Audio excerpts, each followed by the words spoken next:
De retour sur le plateau de Quartier Général, enfin le plateau de Big Media à Quartier Général, où l'on rencontre des créateurs de contenu exceptionnels suivis par des centaines de milliers de personnes dans le monde entier. Et je suis aujourd'hui en présence d'Edgar Barros, alias le narrateur sur les réseaux. Salut Edgar. Salut, comment tu vas? Ça va bien et toi? Ça va, super, hein, détendu, je suis content, il y a du beau monde, Ouais. c'est inspirant.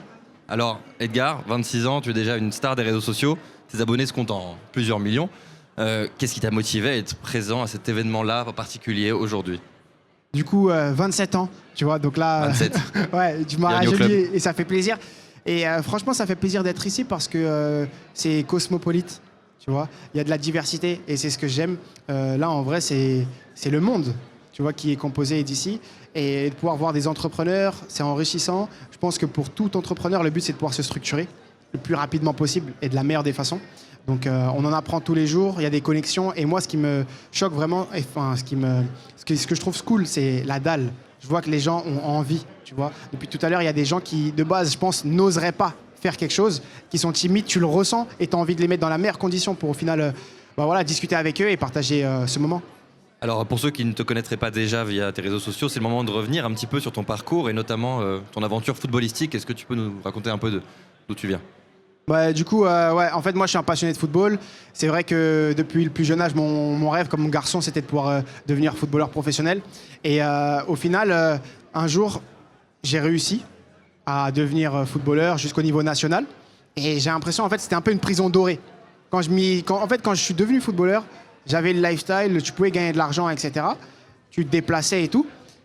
Mais je me suis rendu compte que ouais, c'était une prison dorée, tu pouvais gagner de l'argent, mais au final, tu n'étais pas libre. Tu devais aller en séance, tu étais loin de ta famille. Et d'un coup, je me suis lancé un peu sur les réseaux, du coup, depuis 1 an et 8 mois, donc c'est récent. Et je suis parti au Mali à la fin de la saison en pensant reprendre le foot.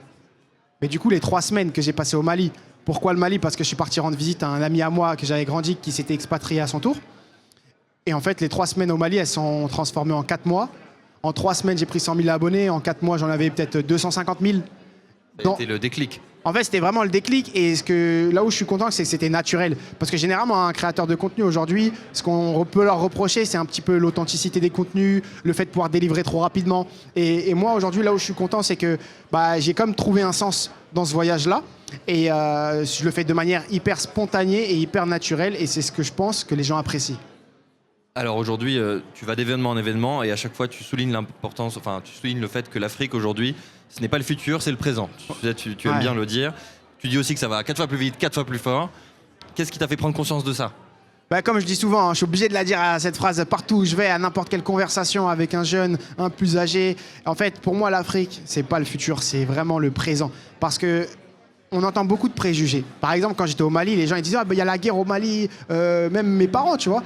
Et au final, je me suis rendu compte que les médias peuvent dire ce qu'ils veulent, mais toi, quand tu es là-bas et que tu peux délivrer une image qui est différente des autres, c'est différent, tu vois, le contexte est totalement différent. Donc, ouais, franchement, content aujourd'hui de pouvoir cumuler ce nombre de personnes qui me suivent à travers mes aventures, à travers les différents événements. Et moi, ce que j'aime vraiment, c'est de pouvoir m'exprimer. Et quoi de mieux que la création de contenu pour m'exprimer, quoi. Alors aujourd'hui, tu fais d'ailleurs du coup des millions d'abonnés sur tes réseaux. Pour faire le lien un peu avec QG, je voulais savoir quel était selon toi le rôle des influenceurs, des créateurs de contenu pour casser les barrières, pour vraiment traverser les frontières et finalement créer des passerelles, comme tu aimes bien le répéter. Je pense que c'est de pouvoir délivrer les bons messages, tu vois. Et ces messages, ils passent par de la créativité. Aujourd'hui, le but pour moi, c'est toucher des cœurs aussi, parce que il se passe plein de choses, tu vois. Par exemple, en Afrique, sur l'immigration, etc. Et de pouvoir, par exemple, essayer de régler à mon humble échelle. Par exemple, il y avait un gros sujet, c'était les Africains qui partent vers l'Europe. Ça part peut-être d'un problème, entre guillemets, tu vois, parce qu'ils ne sont pas contents de prendre le bateau et de partir en mer, ces personnes-là. Donc moi, au début, je réagissais, je me suis dit, j'ai pas envie de passer pour un sauveur, je vais juste aller là-bas, montrer qu'on peut faire de grandes choses. Et au final, je me rendais compte que même en leur montrant des choses et leur disant qu'il ne fallait pas le faire, ils le faisaient quand même. Donc je me suis dit, je vais peut-être réfléchir d'une autre façon. Je vais aller en Espagne, dans ces pays où eux immigrent, pour essayer de montrer leur réalité une fois qu'ils arrivent. Tu vois. Et en fait, on a juste switché de point de vue. Et au final, c'est vrai que y en a qui m'ont dit que ça a pu aider. Donc je pense que voilà, le plus important, de pouvoir délivrer les bons messages et rester authentique et ne pas se perdre en chemin. Parce que ça va super vite. Une année dans le digital, c'est 10 ans dans la vraie vie, tu vois. Donc voilà quoi. D'ailleurs, tu as fait une petite partie de ta carrière dans le digital, c'est ça, et le marketing avant de Ouais, passer au football. Bah, mes parents, ils voulaient que je fasse de longues études quand j'étais jeune, donc je me devais de les rendre fiers et aussi pour moi, tu vois, en tant que bagage.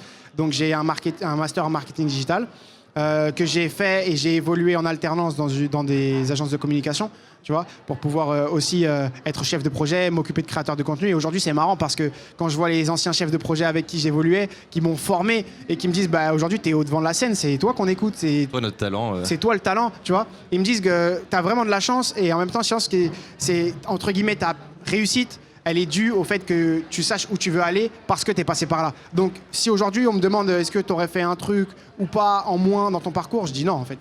Ouais, je dis non. Je referais tout exactement pareil. Pareil. Et alors, est-ce que tu referais par exemple le livre que tu viens de publier, Vamos con Barros? Bah, je pense qu'il est unique celui-là. Hein.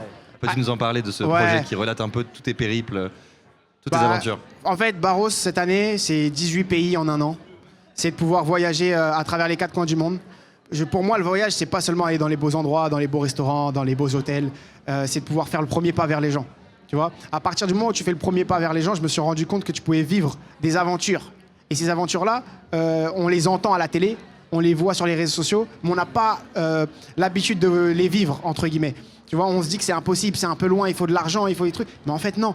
Des fois, je me balade en Thaïlande et je tombe sur une personne incroyable qui me fait des cadeaux alors que je la connais à peine. Un jour, pour la petite anecdote, je vais en Malaisie, je me coupe les cheveux et c'est un expatrié qui m'a recommandé ce coiffeur. Et en fait, pour 2 € seulement, il me fait un massage crânien, croquage de cou et il me coupe comme on m'a jamais coupé pour 2 € seulement. Et le lendemain, en faisant la vidéo, donc en la publiant sur mes réseaux, ça fait 400 000 vues. Le lendemain, il y a 40 Français devant le barbeur. Et là, je réalise de l'influence que je peux avoir en délivrant les bons messages. Et bah, ça rend fier, ça te donne envie de continuer parce que c'est addictif, tu vois. Et je dis souvent que c'est une drogue qui n'est pas nuisible, tu vois, de pouvoir faire du bien pour les gens. Donc aujourd'hui, Barros, c'est ça. Et je voulais, au-delà de faire des vidéos sur les réseaux sociaux, un bon créateur de contenu, pour moi, c'est quelqu'un qui puisse être sur plusieurs supports aussi. C'est d'avoir quelque chose de plus palpable peut-être Exactement. que le réseau. C'est vraiment le fait de pouvoir toucher quelque chose et même de pouvoir aller... Moi, je lisais pas énormément quand j'étais jeune. Tu vois, et aujourd'hui, je peux offrir quelque chose à ma mère et lui dire, ben regarde, régale-toi, j'ai fait un petit livre et toutes les anecdotes que des fois je te raconte pas parce qu'on n'a pas le temps de se les expliquer, elles sont dedans et elles ont un sens. Donc 10 histoires en Malaisie, 10 histoires en Thaïlande, 10 histoires en Corée du Sud, avec un guide voyage. C'est un livre qui est différent parce qu'il y a un QR code. Quand tu scannes le QR code, tu atterris sur ma vidéo et je pense que c'est authentique.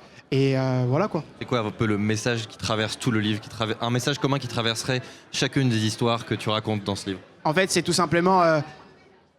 le titre, c'est Vamos con Barros, mais en vrai, j'ai pas forcément envie de te pousser à faire uniquement comme moi. C'est plus dans fais le premier pas vers les gens.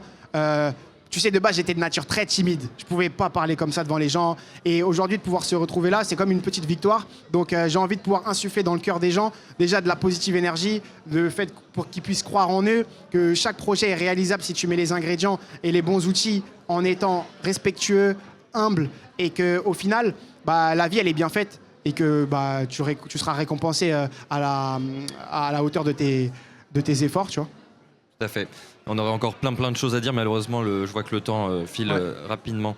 Alors, si tu avais peut-être un conseil à donner à un jeune qui aurait une idée de projet, mais qui hésiterait encore à se lancer, qui serait vraiment sur la crête, qu'est-ce que tu lui dirais? Sur la créativité? Non, qui serait sur la crête, pardon, sur le point d'entreprendre, de créer son truc, mais il lui manque le Je déclic. pense déjà, oriente-toi vers l'Afrique. Hein. Oriente-toi vers l'Afrique, essaye de pouvoir répondre à des solutions là-bas, à trouver des problèmes, parce qu'au final, les bons business, c'est des réponses à des problèmes, tu vois. Donc, c'est ça, de pouvoir croire en soi. Et comme tout à l'heure, j'entendais les podcasts qui étaient les talks qui étaient super intéressants, on avait Ahmad qui disait qu'au final, le meilleur média, c'est soi-même, tu vois. Aujourd'hui, moi, je sors un son dans quelques heures avec l'un des plus grands artistes de l'Afrique. Et je pensais jamais faire ça. Et au final, je me retrouve à ce moment-là au devant de la scène à collaborer de cette façon-là. Donc voilà, c'est incroyable. Ça sort le 6 décembre et on se dit à très vite. On a hâte de voir ça. Et ta prochaine destination? Un petit teaser? Bon, ma prochaine destination, continent? Je pense que ça sera déjà... Là, on va faire un petit retour au Sénégal parce qu'il y a l'équipe nationale qui doit se préparer pour partir pour la CAN. Donc là, si on devrait vraiment passer du temps dans un pays, je pense que ça sera au Maroc. Ok, très bien. Merci Edgar. Merci à de ta toi. venue. Merci. Et puis à bientôt. À très bientôt. vite. Merci. Salut, merci.